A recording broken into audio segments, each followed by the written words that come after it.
ऐ पैगंबर, मेरी तरफ से लोगों को कह दो कि ऐ मेरे बंदो, जिन्होंने अपनी जानों पर ज्यादती की है, अल्लाह की रहमत से नाउम्मीद न होना।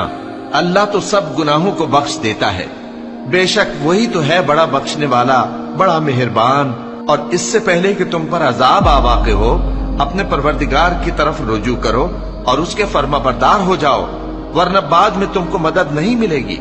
और इससे पहले कि तुम पर नागहां अजाब आ जाए और तुमको खबर भी ना हो, इस निहायत अच्छी किताब की जो तुम्हारे परवरदिगार की तरफ से तुम्हारी जानिब नाजिल हुई है, पैरवी करो।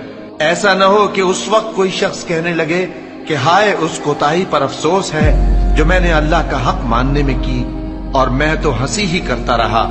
या ये कहने लगे कि अगर अल्लाह मुझको हिदायत देता तो मैं भी परहेजगारों में होता। या जब अजाब देख ले तो कहने लगे कि अगर मुझे फिर एक दफा दुनिया में जाना हो तो मैं नेकूकारों में हो जाऊं।